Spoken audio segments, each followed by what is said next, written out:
Sometimes you go to a grocery store, a drugstore, and you get two for $1, two for $5. Today, I'm going to give you a three homilies. Three homilies.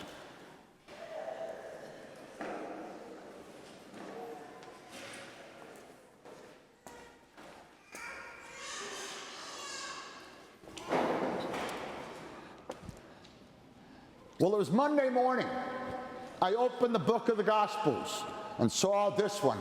I said, no, oh my gosh. I hope Father Boland calls me and tells me that a missionary priest is going to preach. Then I thought maybe he's going to give a money talk and he will preach. Maybe the annual appeal will be coming up. But that is the gospel. And we talk about marriage. There was a 50th anniversary couple when I was first ordained. This is 51 years ago.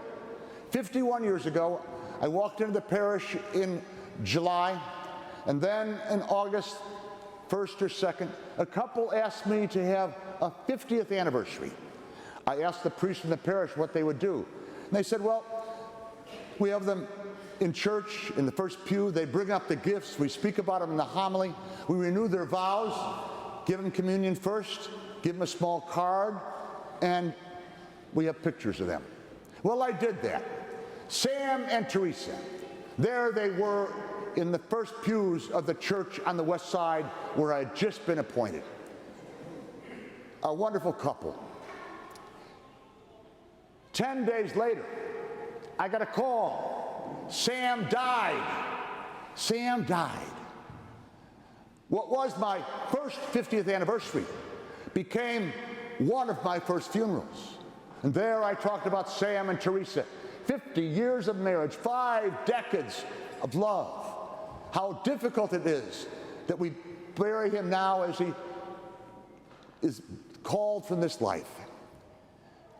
The widow was ready to throw herself in a casket, wailing and wailing back and forth, all black.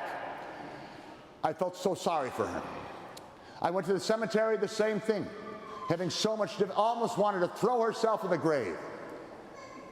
I left them, they went on for the luncheon, and about 10 days later, Teresa came to me. She came in with a small number of $5 bills that they wanted to have as mass stipends for masses. I told her in the book, I said, Teresa, when's his birthday? Teresa, July 25th was his anniversary. We'll put it in for Christmas. I said, Teresa, still hard to believe.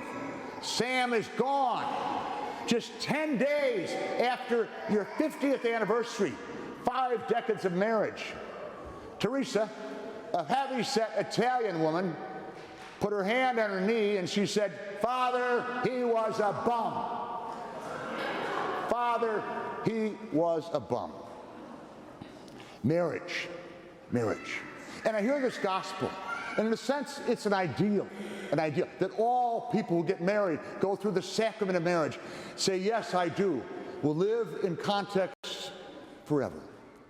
I worked at the Chancery office for a number of years on the 4th floor, which was the Cardinal's office and the Chancery office. On the 5th floor, it was the tribunal, the marriage tribunal, where marriage cases were brought for annulments. I called it the Hall of Broken Dreams. Yes, annulments. And I'm sure there are a lot of questions about annulments. At one time, annulments were given only for a few reasons, where there was force and fear, or whether marriage was not consummated. But as time went on, psychology developed, we have understood that sometimes people are psychically incapable of entering a marriage. And so they go through the annulment process to see what was there beforehand that might lead them to say that the marriage took place. Yes, they said, I do, but they really weren't capable to enter into the marriage covenant. Psychic incapacity. Perhaps the person was alcoholic. Perhaps it was a drug issue. Perhaps it was force and fear, whatever. And so they expanded. And we have the annulment process, which is a lengthy process for those who have found themselves in a marriage that perhaps was not sacramental. We don't know what goes on behind the living room door We don't know what goes on behind the bedroom door. And so we look at that because it's the human condition. It's the human conditions that not all marriages are as ideal as Jesus says.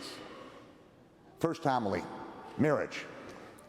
Second homily, since 1972, the church has observed this particular month as Respect Month, Life Month. In your bulletin, you see a number of options for you to look into the life issues. But it's a time for us to look at life from the womb to the tomb, from the cradle to the grave, from unborn to migrants, from those in prison to those dying of cancer. The life issues. The late Cardinal Bernardine had what was known as the consistent ethic of life, to look at all of life, to understand the beauty. Perhaps it's because Friday was the feast of St. Francis of Assisi. Perhaps because of the beauty of October throughout our nation. But this is a time for us to respect life. I have not been involved with any particular pro-life program because sometimes they have been politicized in our government. Sometimes they have been politicized in our society. But about 3 or 4 years ago, I became a director of the Women's Care Center. It has 2 places here in Chicago, downtown and out in LaGrange. And basically, they offer ultrasounds for the young women who come there after they find out that they're pregnant. And there they go through a process of helping them, not just to see what is happening, but to discern about how they can face the future, so that that terrible sin, the murder of abortion, moves on from their lives. Yes, it's a month for us to respect life in all of its facets.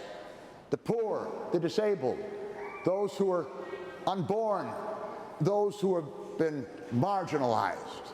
Yes, let us respect life in whatever we can. Respect life, the second homily. The third homily is something I've become very aware of. You know, people say, Monsignor, how are you doing? And I say, I'm blessed. We're blessed. We're lucky. I'm lucky. We stop and think of what's happening in the world today. Just look at what has happened just in the course of this week, as we see Iran and Israel, as we see Ukraine, as we see Asheville, North Carolina, as we see some of the difficulties of a hurricane in Florida or other areas of our country with forest fires through this autumn season.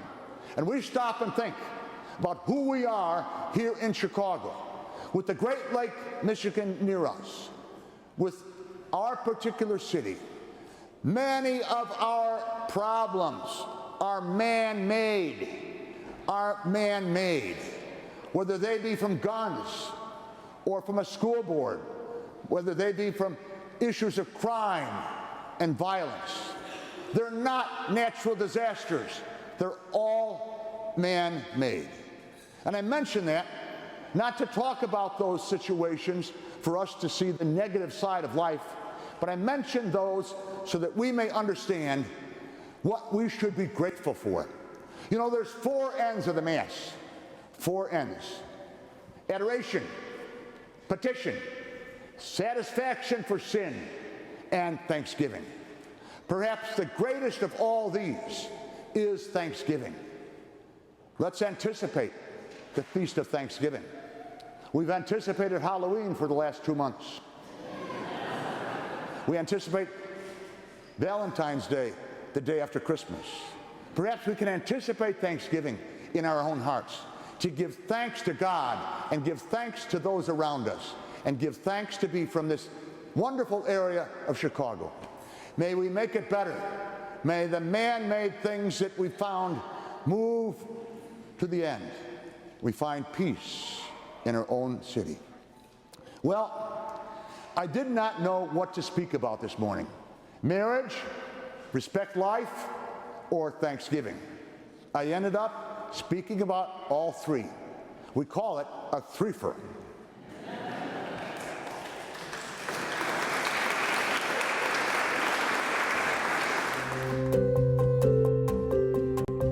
Thank you for participating in this production of our virtual Mass. Your presence means so much. Every day, so many parishioners connect to OLPH through the digital ministry. The digital ministry is one of almost 80 ministries supported by the parish. That's why your support of the parish is crucial, so we can continue to have the resources to fund all of our ministries that touch the lives of many. Thank you for watching. Continue to watch. Thanks again for your support.